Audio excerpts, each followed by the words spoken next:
All right, the court is calling 2025 CR 0018230 State versus Juan Cruz. Can I have parties announced? Ashley Jones for the state.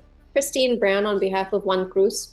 And are you Mr. Cruz? Yes, ma'am. Counsel, have you received all discovery and did you review it with your client? I have. Court will find that the state is in compliance with discovery and there are no applications, correct? There are none. Okay. Mr. Cruz, did you review the true bill of indictment with your attorney? Did you understand it? Yes, sir. Counsel, do you waive the reading of the indictment? We waive the reading of the indictment. We did want to note that the state is moving to amend it, and we waive that 10 days notice attached to that amendment. All right. Yes, Your Honor. The state is moving to amend the indictment to reflect the correct spelling of the pseudonym as well as the word pseudonym. Mm-hmm. So we are just changing that. And then additionally, we are proceeding only on count 3, and we will waive all other counts. Further, we are waiving the habitual enhancement allegation. And the pseudonym, what is the correct spelling? Hailey. And defense, you have no objections to those changes or the waivers? I have no objections to those changes, and we waive the 10-day requirement. And Your Honor, the word pseudonym is actually misspelled. Okay. All right. Mr. Cruz, did you review the court admonishments with your attorney? Yes, sir. Did you understand it and sign it in all the appropriate places? Yes, sir. All right. In count 3, you're charged with aggravated sexual assault of a child. That's a first-degree felony. Range of punishment is anywhere from 5 to 99 years or life. Let that sink in. 5 years to life. That's not courtroom drama. That's statutory reality. This is a first-degree felony, meaning the judge is required to spell out the full weight of what's on the table. And here's the key question for the audience. If you're facing life, why take a plea for 25 years? Simple. Certainty beats the dice roll of a jury every time. In prison and up to a $10,000 fine. If you have a plea bargain agreement with the state, the court does not have to follow that plea. If for any reason the court does not follow that plea and gives you more than you bargained for, the fact that you entered a plea will not be used against you and you will be allowed to withdraw your plea. Do you understand? All right. Did you understand you have a right to jury trial? Yes. A right for you or your attorney to cross-examine and confront any witnesses the state would call in the right to remain silent? Yes. Did you understand by entering this plea you were giving up those rights? Yes. And did you intend to give up those rights and enter into a plea in this case? Yes, Your Honor. Did you understand if the court, just 1 second, I'm sorry. All right. And did you intend to give up those rights and enter into a plea in this case? Yes, Your Honor. Counsel, has your client been able to provide you with any defenses? He has.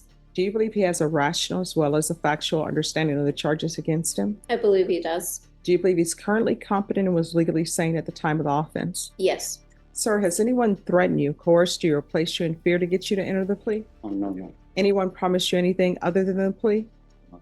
Are you satisfied with the way you've been represented? Yes, Your Honor.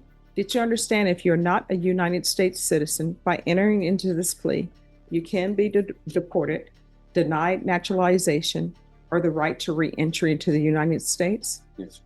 Court will find that defendant has knowingly and voluntarily. This is one of the most consequential moments in the entire hearing. By waiving a jury trial and signing away most appeal rights, the defendant is effectively saying, I'm done fighting this in court. No hoti, no second bite at the apple. From here on out, the story is locked, and sentencing is no longer a question of if, but how much. Until he waived his right to jury trial. Did you review the plea bargain page with your attorney? Yes, Your Honor. Did you understand it? Yes, Your Honor. According to the plea, the state is proceeding on count 3. They're asking that your punishment be assessed at 25 years in the prison. There's a $1,500 fine. There are no applications. There's to be Chapter 62 compliance, and there's to be no contact with the complainants. Did you understand that to be your plea? Yes, Your Honor. Defense? Yes. State? Yes, Your Honor. Did you review the waiver of appeal paragraph with your attorney? Did you understand it and sign it in both places? Yes, Your Honor. Did you understand by signing that you're waiving your right to appeal? The only items that can be appealed are written pretrial motions that have been filed, heard, and ruled upon by the court. Did you understand? Yes, Your Counsel, are there been any such motions? Honor. Yes. No pretrial motions of that sort, no. Then to count 3, how do you plead? No contest. State, any evidence to support the defendant's plea? Yes, Your Honor, the state would have turned to evidence State's Exhibit 1 and all attachments. No objection.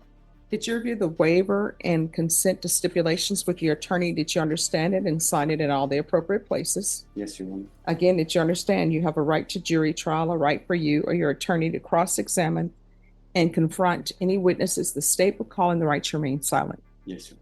Did you understand that today the state would be presenting evidence in the form of witnesses' statements and police reports? But most importantly, there'll be no live testimony. Did you understand? Yes, Your Honor. Court will find that defendant has knowingly and voluntarily waived and consented to stipulation of testimony and stipulations. Court will accept into evidence State's Exhibits 1 and attachments and review the same. All right, after reviewing State's Exhibits 1 and attachments, the court will find there is sufficient evidence to find you guilty, and the court will find you guilty. Are you proceeding with sentencing? Yes. All right. Anything you wish to say on behalf of your client?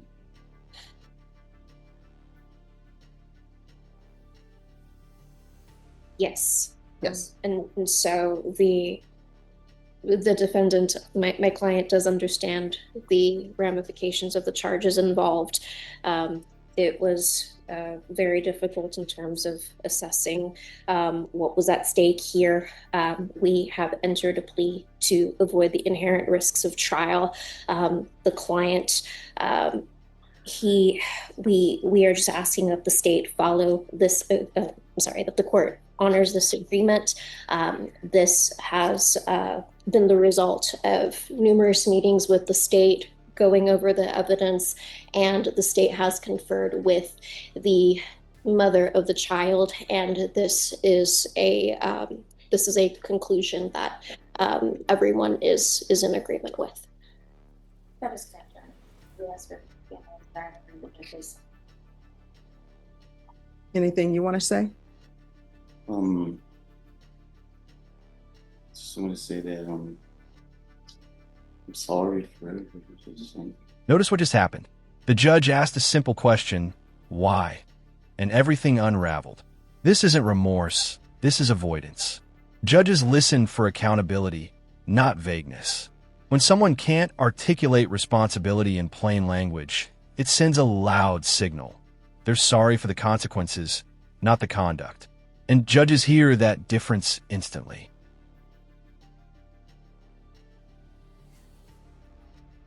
But why would you do it? Like in the way that I'm sorry, what? no, I would say I'm sorry for the Sorry for what? when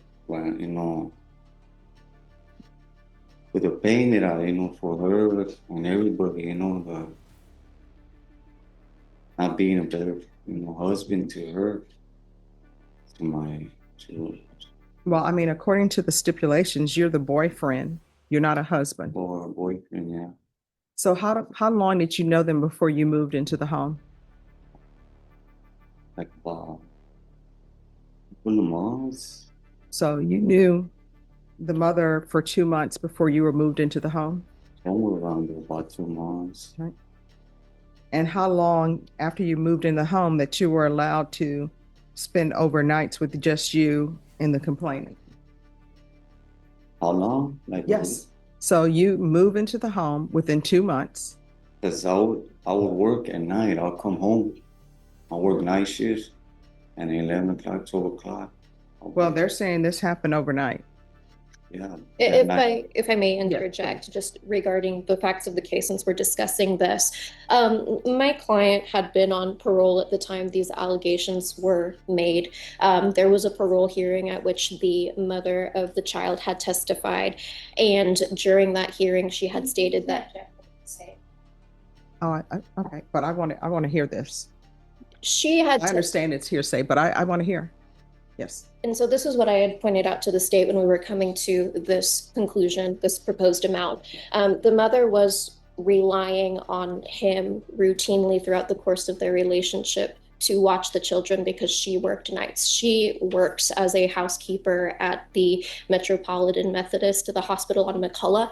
And so that was an aspect here where she had asked him to watch the kids. So when did that night. start? When did it start that you were allowed to watch children as somebody's boyfriend that has only been moved into the house for 2 months?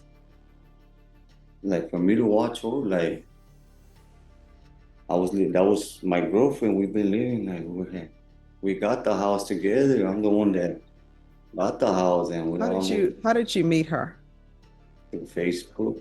All right, so you meet through Facebook, and when you meet through Facebook, does she already have children? She already had children. She told me about her life story. How Well, no. I just want you to listen to my questions and answer my questions. So you meet her through Facebook.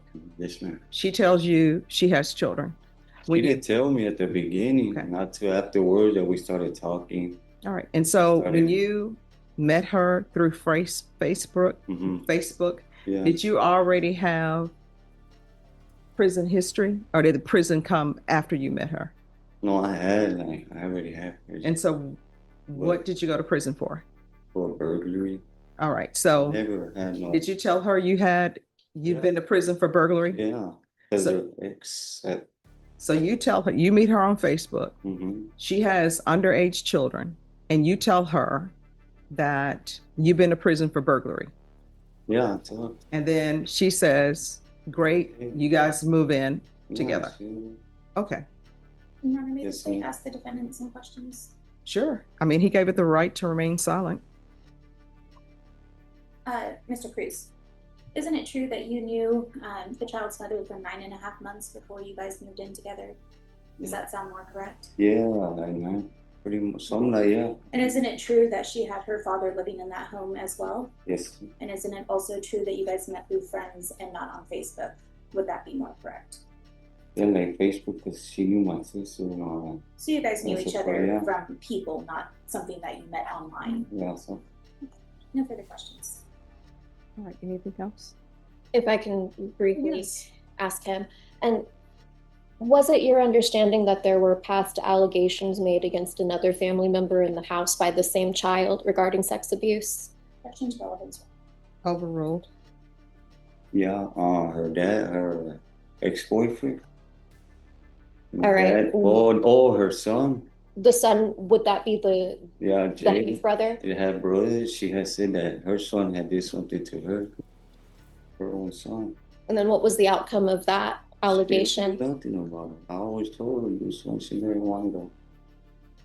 And what is your understanding of her relationship with a man in a case where she was a complaining witness for continuous violence against the family? And that was her ex, her baby daddy. She told me that they had got an argument and she hit him in the car and she ran over, he hit a bump and he was trying to put the car in gear and What is your understanding of their relationship now? they're gonna get back together. She could put him in prison for 4 years for domestic violence. How do He you know gets that he out. was going to, how do you know that She they were told going to me. get back together? She was talking to him. He will call her on three-way from people from prison. I was for a lot of arguing, and I told her, "Why you talking to me? Like, just leave. I'll leave the house." She was always arguing with me. Okay. I just leave. I didn't want to get in trouble. No further questions. Okay, thank you.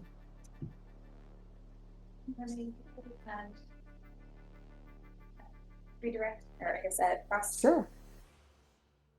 How, you don't know for sure that she's with the person who abused her, isn't that true?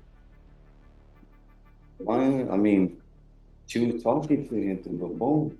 Like Would when it I, surprise you to know that she has a restraining order against him? yeah, but she would still get letters for her friends. He would send letters to her friends' house. Objection to inaccurate statement, a restraining order, would that be a protective order? I mean, that's. All to me, right, if that's you could important. clarify your question. Yeah, a protective order, Your Honor. Are you aware that there's a court order prohibiting him from talking to her? Yeah, but and that's why I would tell her why she talking to him, and he was still calling three-way, No further questions. and I didn't, that was one of the main habits. All right. Is there anything else? Nothing further. All right, as previously stated, the court is going to find you guilty of count 3. The court will sentence you to 25 years in the prison. Give you credit for any time served. There's a $1,500 fine. Time and money will run concurrently. Chapter 62 registration. There's to be no contact with complainants. There's to be no residing with minors. And there's to be no unsupervised contact with minors. Anything else with regards to sentencing? Okay, Your Honor. Nothing further. All right, did you review the document entitled Trial Court Certification of Defendant's Rights to Appeal with your attorney? Did you understand it and sign it? Yes, Your Honor. All right, because this plea bargain agreement, because I followed your plea bargain agreement, and because you waive your right to appeal, you do not have the court's permission to appeal. Because this is a felony conviction, you're not allowed to own or possess any weapons or ammunition. If you have a question over what a weapon or ammunition is, you'll need to speak to an attorney. Do you understand? Yes, Your Honor. All right, we can go. This closing statement isn't just about punishment, it's about prevention. The court is laying down hard boundaries for the future because once someone is labeled a registered sex offender, the legal system shifts from rehabilitation to risk management. The takeaway here is brutal but clear. The law prioritizes child safety over second chances every single time. So here's the question. Was 25 years justice, mercy, or simply the least dangerous option? Off the record. So here's the thing. The fact that some people are not paying attention to their children doesn't excuse your behavior. I have no idea why people will hang their star to somebody who's been to prison, which I believe in rehabilitation. But when you have children, you can't believe in rehabilitation because you have to protect your children. You can't be leaving your children alone with some guy overnight, whether you're in love with them or not, and they've been to prison before. Yeah. And so I'm putting no residing with children because ultimately when you're released from prison, somebody's going to see that you're a registered sex offender. Mm-hmm. You may or may not tell them, I didn't do it. They're going to believe it. They're going to allow you around their children because for some people, you're a great catch and they don't pay attention to their children. They don't recognize that, hey, this child is 100% dependent on me for their protection. I can't leave an adult male in the home because sometimes this is what happens. But that doesn't excuse your behavior at all.